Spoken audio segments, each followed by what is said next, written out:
Cordial saludo, mi nombre es Hendrik Adrián Baracaldo Campos, soy académico e investigador de la Facultad de Ciencias de la Salud de la Universidad Autónoma de Bucaramanga y actualmente soy miembro activo de la RIESLAC. Es un honor para mí participar en esta cuarta jornada del área de gerontología y compartir con ustedes algunos hallazgos clave del estudio ARENA. Es una investigación que explora las trayectorias de dependencia funcional y la participación social en personas mayores vulnerables del municipio de Bucaramanga, Santander, en Colombia.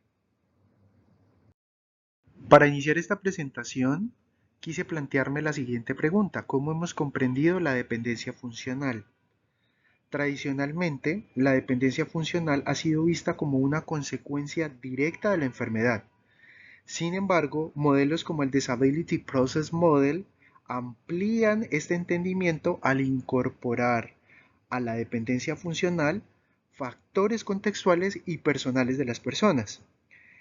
En esta visión más compleja, la dependencia funcional no es simplemente una etapa inevitable del envejecimiento humano, sino el resultado de la interacción entre condiciones clínicas con recursos personales y barreras del entorno. Entendiendo esto, un estudio de cohorte realizado en China durante el 2015 y el 2022, reportado por la revista Aging Clinic en el 2024, presenta las trayectorias de dependencia funcional versus la participación social de las personas. Aquí encontramos hallazgos muy interesantes comparados con actividades básicas instrumentales de la vida diaria, donde podemos encontrar para ambos grupos un mantenimiento o personas mayores con un mantenimiento de funcionalidad, o sea, de independencia, pero con el tiempo se identifica un aumento de la dependencia funcional.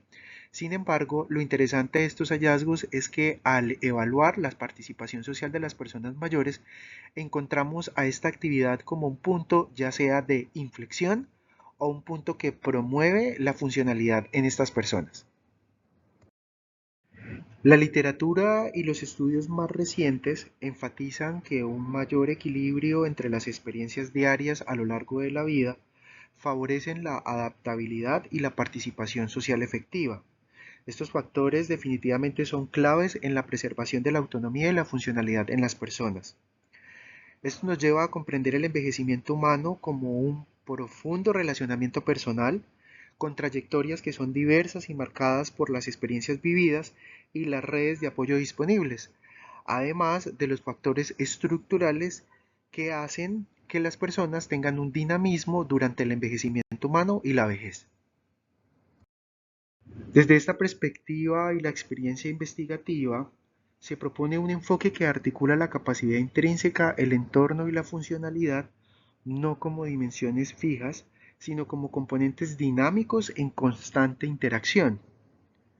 En la imagen estamos viendo unas zonas de superposición en color rojo, donde aquí se confluye lo biológico, lo ambiental, lo social, y es donde verdaderamente se configura las diferentes posibilidades de ejercer la autonomía. Muy bien, en cuanto al diseño metodológico del estudio ARENA, este corresponde a un estudio observacional de corte transversal desarrollado durante los años 2019 y 2020 con una muestra de 196 personas mayores residentes del municipio de Bucaramanga en Colombia. El objetivo fue evaluar la funcionalidad en actividades básicas e instrumentales de la vida diaria y describir el nivel de riesgo sociofamiliar. Además, a partir de estos datos, desarrollamos un análisis de red de concurrencias para identificar configuraciones críticas de vulnerabilidad funcional y social. Para contextualizar mejor los resultados, quiero inicialmente presentarles las variables sociodemográficas, donde encontramos que en la muestra habían más mujeres y también teníamos una proporción importante de personas mayores o iguales a 80 años. Hay que aclarar que todas las personas, o sea, un 100% de la muestra, pertenecían a estratos socioeconómicos bajos en Colombia. Al caracterizar las variables de salud, encontramos que en la muestra predominaban las enfermedades crónicas no transmisibles. Ahí podemos ver que la hipertensión arterial, las hiperlipidemias y la diabetes mellitus tipo 2 fueron las enfermedades más frecuentes en la muestra. Además, más de la mitad tenía o reportaba polifarmacia y solo el 17.35% de la muestra a través de la evaluación cognitiva se identificó con probable deterioro. Al abordar la descriptiva de las actividades de la vida diaria, encontramos que en la muestra había una mayor prevalencia al deterioro funcional básico que instrumental. Al profundizar estos hallazgos, encontramos que el control de la orina, actividades de desplazamiento y el uso de escaleras como actividades básicas con mayor deterioro funcional. Y al profundizar estos resultados a nivel instrumental, encontrábamos las actividades como relacionadas con la cocina, las compras y al uso del teléfono como actividades hacia una mayor pérdida de la funcionalidad instrumental. Ahora bien, al evaluar la descriptiva del riesgo sociofamiliar, el estudio utilizó la escala de Gijón, que evalúa este riesgo a través de 5 áreas. Aquí es importante tener en cuenta que cada área se interpreta que a mayor puntaje, mayor riesgo. En los resultados encontramos el área B de situación económica como una de las mayores áreas de riesgo. Por el cambio, encontramos la situación familiar y las relaciones sociales como áreas con diferentes tendencias o diferentes comportamientos en la muestra. Muy bien, vamos a continuar con el análisis de la red de concurrencias. Aquí quiero hacer una observación y es que los clústeres que se identificaron en este análisis de red no simplemente son agrupamientos técnicos, sino son representaciones vivas de la interacción entre la funcionalidad, el entorno y el tejido social. En esta diapositiva estamos observando resultados de la red y el primer clúster que se identificó que está relacionado con la autonomía instrumental limitada por el entorno. Este clúster se visualiza como las actividades de usar el teléfono o hacer compras, aunque clasificadas como instrumentales, se encuentran condicionadas por el contexto en el que vive la persona mayor. O sea, esto es más que una pérdida de las actividades instrumentales, aquí hablamos de una posible exclusión tecnológica, de precariedad económica y de ausencia de redes de soporte. Este deterioro funcional en este clúster podría intervenirse o podría mitigarse mediante políticas de accesibilidad digital, acompañamiento comunitario y rediseño de servicios sociales. Este grupo o este clúster no solamente interpela directamente a modelos de la ciudadanía, sino también interpela hacia brechas de género y de la equidad territorial. El segundo clúster identificado es el uso de las escaleras como marcador estructural de fragilidad. Este clúster o nodo emergió como uno de los más densos y conectados de todo el análisis. Esto porque el movilizarse subiendo y bajando las escaleras se conectó con las 5 áreas de la evaluación del riesgo sociofamiliar, revelando su papel como una barrera transversal en el análisis. Esto nos lleva a pensar que subir y bajar las escaleras representan no solamente un esfuerzo físico evidente para las personas mayores, sino también una carga simbólica y estructural que va mucho más allá. Refleja entonces que un entorno construido excluyente, una planificación urbana que no contempla la diversidad funcional de las personas. Aquí es importante pensar en intervenir este clúster mediante un rediseño arquitectónico en los diferentes espacios en su relación con las personas mayores, también una tecnología asistiva o adaptaciones físicas que no solamente mejoren la movilidad, sino que también promuevan la inclusión, la seguridad y la permanencia en el entorno. Esto básicamente lleva a relacionarse con un derecho a un hábitat seguro. La centralidad de este clúster es muy interesante ya que lo convierte en un objetivo estratégico para las políticas públicas orientadas hacia un envejecimiento en el hogar y hacia ciudades más amigables con el envejecimiento.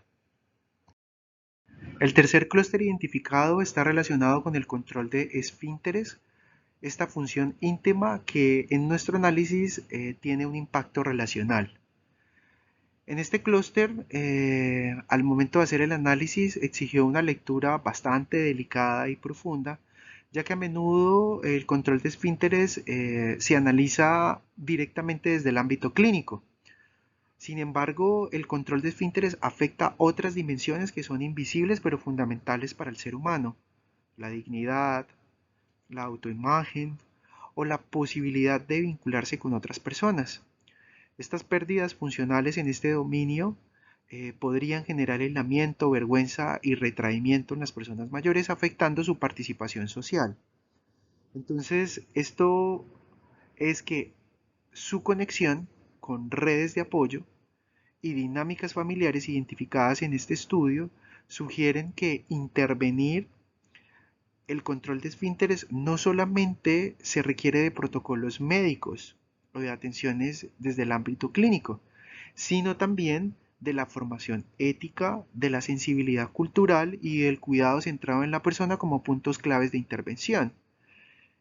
Este clúster nos recuerda algo muy importante, que la funcionalidad también tiene que ver con un hecho social. En conjunto, el análisis de estos clústeres nos permitieron replantear la noción de la dependencia de una perspectiva estructural y relacional, abriendo caminos al rediseño de intervenciones que sean más sensibles, más integrales y más transformadoras para las personas.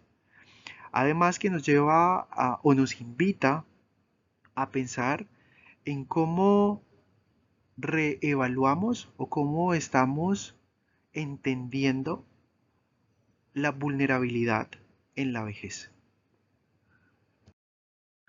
Como conclusiones y recomendaciones, a partir de este análisis con los resultados del estudio ARENA, quiero dejar 4 puntos importantes que sirven para analizar y reflexionar sobre la dependencia funcional en las personas mayores. La primera es cómo entendemos la limitación funcional. Y aquí parte una pregunta súper importante y es, ¿qué es lo verdaderamente fundamental?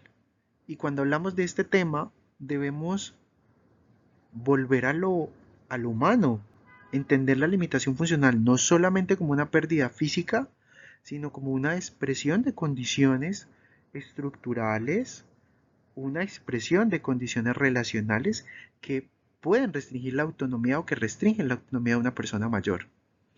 Es aquí donde debemos volver a lo esencial y entender las diferentes trayectorias o diversidades, clústeres, nodos, como lo entendamos, de funcionalidad y cómo estamos preparados para responder hacia ellas.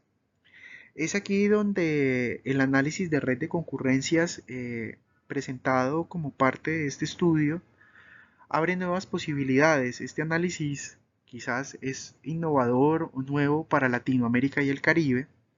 Sí es importante entender cómo a partir de diferentes clústeres nos permitieron identificar cómo una alteración básica o funcional se conecta directamente con aspectos humanos y aspectos que recuperan, ¿cierto?, o que tienen la tendencia de volver a la dignidad del ser humano.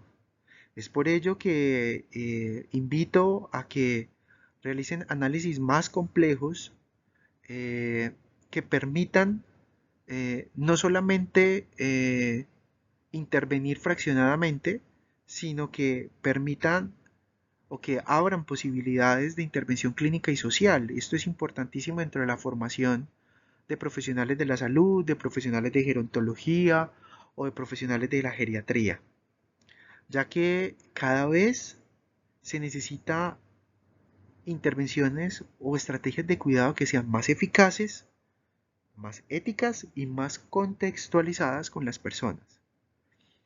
El tercer avance o conclusión que les quiero dejar es que cuando hablemos entre nosotros, los profesionales de salud y de ciencias sociales, tengamos un lenguaje operativo para hablar. Y creo que el punto importante acá es hablar de funcionalidad. Esto va a permitir que el trabajo interprofesional sea más avanzado y que también se prioricen desde cada una de las disciplinas, de cada uno de nuestros saberes, poder potenciar y poder compartir y así mejorar las intervenciones de nuestros pacientes y de las personas mayores. Por último, siempre es importante incorporar estrategias de reconexión social, sean micro, macros. En los planes de cuidado clínico es importante pensar en acciones concretas a fortalecer la autonomía y la dignidad de las personas y así reducir nuevamente, como lo hice anteriormente, estas intervenciones fragmentadas. Agradezco la oportunidad de compartir este trabajo en este importante encuentro. Primeramente a la RIESLAC y a su coordinador del área de gerontología, el doctor Rafael Andrés Pizarro Mena, y también a la Universidad de Sao Paulo por su excelente organización. Espero que estos hallazgos sirvan como insumo para pensar e intervenir las vulnerabilidades funcionales desde una perspectiva más integral y más humana. Cualquier inquietud estaré muy atento. Les dejo mi correo electrónico y mi teléfono. Además, en este QR encontrarán el artículo del primer producto del estudio Arena para que lo puedan consultar. Muchas gracias.